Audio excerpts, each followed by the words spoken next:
पंचदशमी पंच शनि पूजन की महत्वता होती है। क्यों कहा जाता है कि अगर कोई आपको ज़्यादा परेशान कर रहा है, बहुत टेंशन दे रहा है, बहुत ज़्यादा अगर वो इतना हताश हो गए कि आपने सोच लिया अब तो मर जाऊं तो अच्छा है, इसका नाम लिख जाऊं, ये सब चीज़ करने से अच्छा है पाँच दशमी। दशमी जानते हो? पाँच दशमी, कोई सी भी पाँच दशमी आप चुन लीजिए, परंतु वो दशमी अमावस्या के पहले वाली नहीं होना चाहिए, वो पूर्णिमा के पहले वाली दशमी। पाँच कोई सी भी दशमी पर शमी के वृक्ष के नीचे जाइए, घी का दीपक लगाइए, शुद्ध जल तांबे के पात्र में लेकर जाकर अर्पित करिए। पहले दीप जलाना, उसके बाद शमी के पौधे में जल डालना और पौधे उस वृक्ष के नीचे बैठकर जल चढ़ाकर वहीं पर एक चावल का दाना समर्पित कर कर बाबा से प्रार्थना करना कि बाबा मुझे बहुत कष्ट है, ये मेरा एक तकलीफ मुझे दे रहा है, बस आप मेरी तकलीफ को दूर करना। शिव की ऐसी कृपा होगी। पाँच शमी पूजन, जब विजय दशमी के भाव से दशमी आपके यहाँ पर भी पूजन होती, विजय दशमी पे हमारे यहाँ शमी के पत्र की बड़ी पूजन का महत्व है। पाँच दशमी पाँच शमी पूजन कर ली जाती है तो जो भी आपका द्रोही होता है वो आपसे दूर हो जाता है या आपसे स्नेह कर कर आपके करीब आ जाता है। ये बड़ा सुंदर प्रसंग यहाँ पर आता है भगवान शिव की कथा में। औरव ऋषि की बेटी थी शमी और धौम्य ऋषि के पुत्र थे मंदार। मंदार आंकड़ा पुष्प, शमी औरव ऋषि की बेटी। जब बड़ी होती चली गई तो वो औरव ऋषि की बेटी शमी ने जीवन में कुछ किया ना किया, पर एक काम औरव ऋषि की बेटी शमी करती रही कि भरण पोषण में अग्रणी रही। कोई भूखा मिल गया, औरव ऋषि की बेटी ने अपना भोजन तक दे दिया। ये बेटी का जीवन होना चाहिए। कई महाराज औरव ऋषि की बेटी शमी उसमें की थी, अगर उसकी थाली में कुछ भी नहीं बचा चलेगा, पर सामने वाला भूखा नहीं रहना चाहिए, उसको जरूर खिला देना। ये बड़े विचित्र शब्द हैं, जरा शिव महापुराण के इसको समझ लेना कि शमी का पेड़, जिस शमी की पत्ती में कांटे होते हैं, जिस बेलपत्र में कांटे होते हैं और जिस आंकड़े को मंदार के फूल में वो दूध होता है कि आंख में चले जाए तो आंख बेकार हो जाती है, वो दूध होता है जो जहर का काम कर जाता है, ये सब शंकर भगवान को चढ़ रहे हैं। शमी जिसमें कांटे हैं, बेलपत्र जिसमें कांटे हैं, मंदार का फूल जिसमें जहर भरा पड़ा है, धतूरा जिसमें जहर भरा पड़ा हुआ है, ये शिव को क्यों समर्पित है? ये शंकर को क्यों चाहिए? ये शंकर के पास क्यों जा रहे हैं?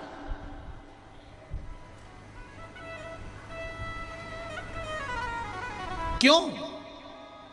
उसका एक कारण है, सत्य बोलने वाला हमेशा बुरा होता है, हमेशा बुरा होता है।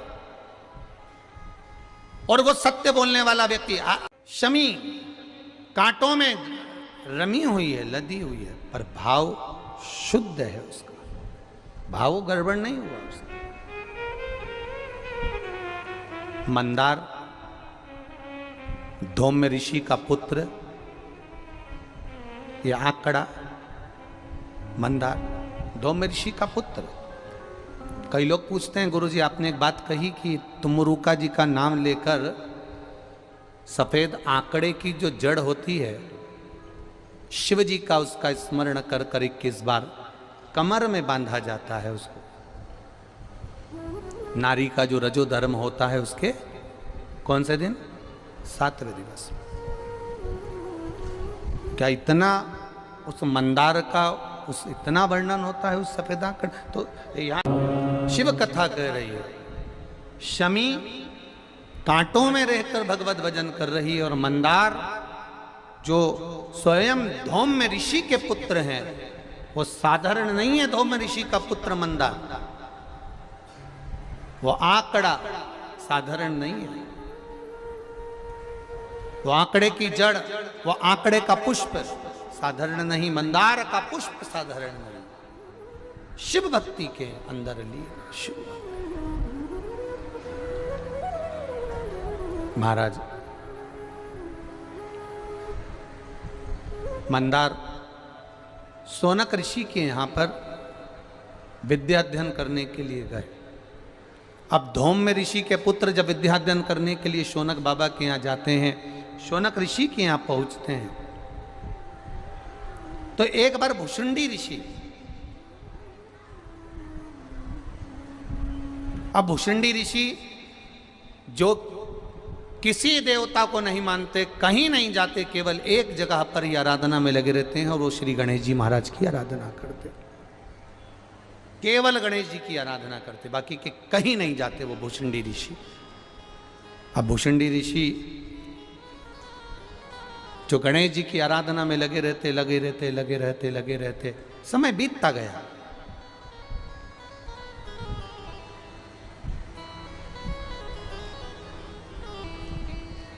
बहुत लंबा समय निकल गया गणेश जी की आराधना करते करते।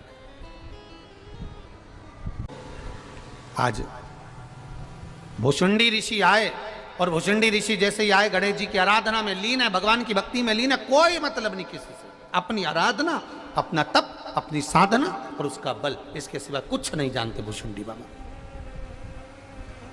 भुषुंडी जी ने कुछ नहीं, कुछ नहीं। ऐसी तप साधना श्री गणेश जी महाराज की करी। गणेश जी प्रसन्न हो गए और उनके प्रसन्न करने के लिए भुषुंडी बाबा के ऊपर गणेश जी यूं ही नहीं प्रसन्न हुए, भगवान देवादिदेव महादेव ने स्वयं ने भुषुंडी बाबा के लिए, भुषुंडी ऋषि के लिए देवादिदेव महादेव ने गणेश जी से कहा कि ये भुषुंडी ऋषि के पास जाओ, इतने सालों से तप कर रहे हैं, आराधना कर रहे हैं, कोई तो वर दो उनको, जाओ तप साधना के लिए, उनको प्रसन्न होकर वर दीजिए। भुषुंडी बाबा के पास में, भुषुंडी ऋषि के पास में श्री गणेश जी महाराज पहुंच गए और गणेश जी महाराज ने भुषुंडी ऋषि को देखकर तुरंत कहा, आपको क्या वर दूं मैं?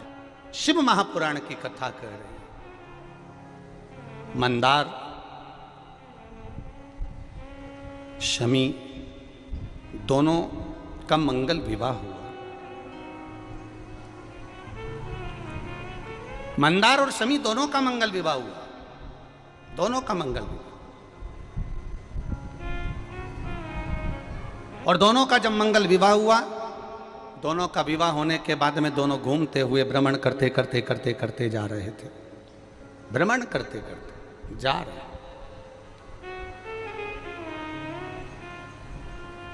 और भ्रमण करते करते जब दोनों जा रहे थे, वहीं से भुषुंडी जी निकल कर जा रहे थे, जिन भुषुंडी जी ने भगवान गणेश जी की आराधना करी, खूब आराधना करी, खूब दिल से, इतनी आराधना करी कि गणेश जी महाराज प्रसन्न हो गए, प्रकट हो गए। मांगो तुम्हें क्या चाहिए महाराज जी, बस केवल इतनी सी कृपा कर दो कि मैं आप तो नहीं बन सकता और आप में नहीं बन सकते, पर आपका जो स्वरूप है, ये स्वरूप थोड़ा सा शीश का मुझे दे दो। केवल एक भुषुंडी ऋषि ऐसे थे जिनका शीश गणेश जी जैसा था, भुषुंडी ऋषि।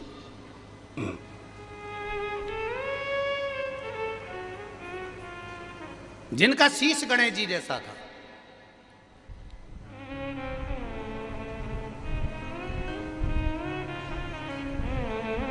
और जिनका शीश गणेश जी जैसा। मंदार और शमी की शादी हो गई, इन दोनों ने हंसना प्रारंभ कर दिया। जो भुषुंडी ऋषि जा रहे थे इनको देखकर हंस दिए, बहुत तेज ठाका लगाकर हंसे। दुख हुआ, हृदय में चोट पहुंची, हृदय दुखित हुआ, हृदय द्रवित हुआ, हृदय में दुख हुआ, द्रवितता हुआ। और जब हृदय में दुख हुआ, द्रवितता हुई, कुछ दुख हृदय में जब हुआ, तब भुषुंडी बाबा ने क्रोध में आकर कह दिया, ए मंदार, शमी मैं तुम्हें श्राप देता हूं, मंदार और शमी मैं तुम्हें श्राप देता हूं कि तुम दोनों जड़ हो जाओ, वृक्ष हो जाओ। शमी मंदार वृक्ष के रूप में हो गए, खड़े रहे, विनती करते रहे, ये श्राप ठीक नहीं, कृपा करिए, कृपा करिए, दया करिए, करुणा करिए। तब देवाधिदेव महादेव कहीं देखिए, सब दुख काटो,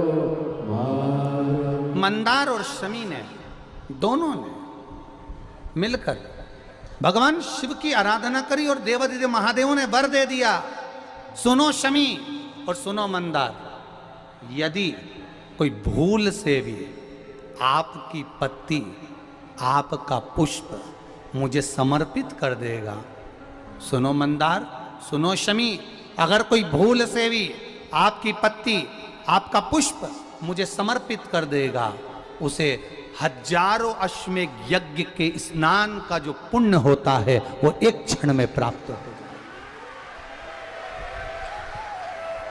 हजारों अश्वमेध यज्ञ का पुण्य, हजारों अश्वमेध यज्ञ का पुण्य एक क्षण में प्राप्त हो।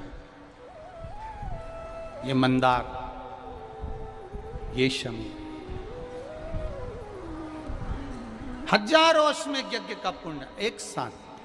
शमी की पत्ती देखिए आप लोगों ने, जम के तो बोले जरा, देखिए मंदार पुष्प भी देखा हुआ है।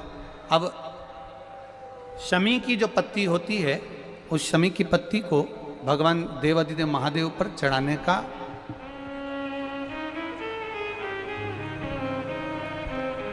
शमी की पत्ती जो होती है,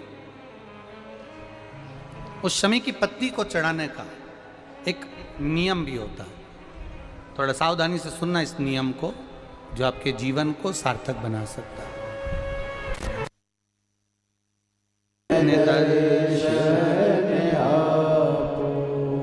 शमी की पत्री को चढ़ाने का एक नियम है, बड़ा सुंदर नियम, आपके जीवन में उतारने लायक।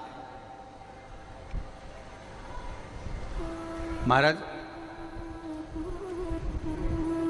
जब सारा श्रृंगार मेरे देवाधिदेव महादेव का हो जाए, बहुत ध्यान से सुनना, ये प्रसंग आया नहीं पहले, आज अगर कुबेरेश्वर बाबा की पावन धरा पर यह प्रसंग निकला है तो उसको ध्यान से सुनिए, भाव से सुनिए।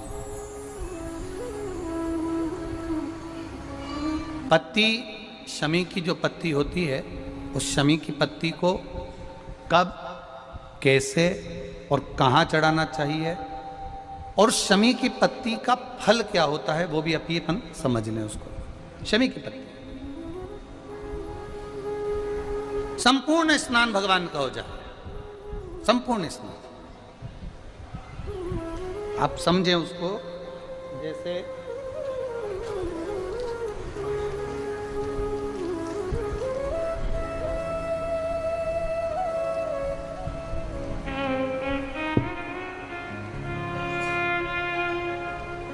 ये शिवलिंग है, जलाधारी, जल निकल कर जाने का स्थान, गणेश, कार्तिकेय, अशोक सुंदरी, जलाधारी मतलब माता पार्वती जी का हस्त कमल, शिवलिंग, शिव का स्वरूप, ऊपर जो जलाधारी लगी है उसमें से एक एक बूंद जो पानी नीचे गिर रहा है, जो पानी नीचे गिर रहा है, शिव जी की बेटियां जया, विषहरा, शामली बारी, दौतली, देव, शिव जी की पुत्री बेटियां। अब जब देवाधिदेव महादेव को शमी का पत्ता चढ़ाया जाता है, कब चढ़ाते हैं? जब आपने संपूर्ण जलाधारी को हाथ से साफ कर दिया हो, शिवलिंग पर जल चढ़ा दिया हो, शिवलिंग का पूरा श्रृंगार आपने कर दिया हो, संपूर्ण श्रृंगार मेरे देवाधिदेव महादेव का हो गया, संपूर्ण श्रृंगार। बाबा को चंदन का लेपन, अबीर, गुलाल, अक्षत, बेलपत्र, धतूरा, जो भी तुम्हें चढ़ाना है सब कुछ तुमने चढ़ा दिया, सारा श्रृंगार मेरे देवाधिदेव महादेव का हो गया। तब शमी की पत्ती को मां जगत जननी की जो जलाधारी है उस पर मात्र स्पर्श कराकर शिव के शिवलिंग पर आखिरी में समर्पित कर देना चाहिए, जिससे हमारी मन की जो कामना है वह माँ जगत जननी देवादिदेव महादेव से उनके कानों में श्रवण करा। शमी पत्र का एक बात और स्मरण में रहे, शमी पत्र की बहुत एक बात और अपने स्मरण में लीजिएगा। शमी पत्र दरिद्रता बहुत है, जब लगे आपको कि दरिद्रता बहुत ज्यादा है, किराया तक नहीं है, मैं कैसे जाऊं, कैसे उस महादेव के दर्शन पाऊं, कैसे उसकी चौखट पर जाऊं, कैसे उसको नमन करूं, तब उस जगह पर आप एक बेलपत्र,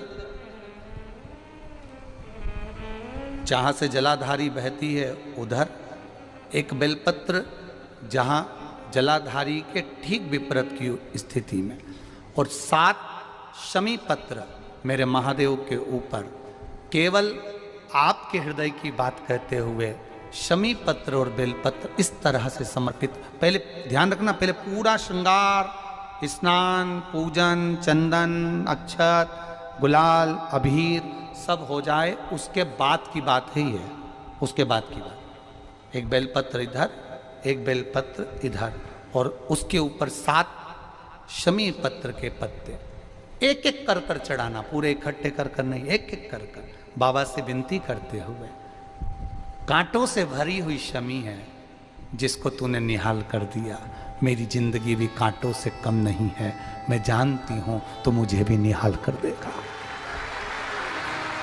तू मुझे भी निहाल कर देगा। खा एक मंदार, एक शमी, दोनों में बल हो, दोनों में बल है। करो शिव की आराधना, जितना फल बेलपत्र को चढ़ाने पर प्राप्त होता है, जितना फल बेलपत्र को शिव को समर्पित करने पर प्राप्त होता है, वैसा ही माँ पार्वती जी ने, देवादिदेव महादेव ने शमी को, जो कि औरव ऋषि की पुत्री हैं, मंदार जो कि धौम्य ऋषि के पुत्र हैं, इनको स्वयं शिव ने वर प्रदान किया है। शिव ने, भगवान शंकर ने।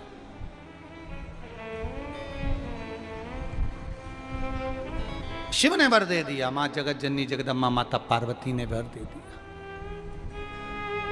मां आद्य शक्ति ने वर दे दिया, पार्वती ने वर दे दिया। सुनो, मां पार्वती जी शमी को कह रही हैं, सुन शमी, सुनो मंदार, देवादिदेव महादेव ने तुमको वर दिया है कि हजारों लाखों अश्वमेध यज्ञ का फल, स्नान का फल एक शमी पत्र और एक मंदार के पुष्प से प्राप्त हो जाता है। अब मां पार्वती भी शमी को, मंदार को वर प्रदान कर रही है। ये मां है, ये माता है। अब एक बार यही बात हमने कथा में कही थी कि दरिद्रता को मिटाने के लिए ये बेलपत्र यहाँ माता जी के, शिव जी के चरणारविंद में, माता जी के हस्त कमल पर ये भगवान का जो सुंदर, माँ पार्वती की पीठी का ये सुंदर जो हस्त कमल है और ये चरण भाग हैं, यहाँ समर्पित करो। तो किसी ने पूछा, गुरुजी ये बेलपत्र को यहाँ चढ़ाने से उसका फल क्या मिलता है? तो कहा माँ आद्य शक्ति, माँ जगदम्बा, माँ जगतधात्री, माँ दुर्गा, माँ भवानी, माँ देवी प्रसन्नता धारण करती।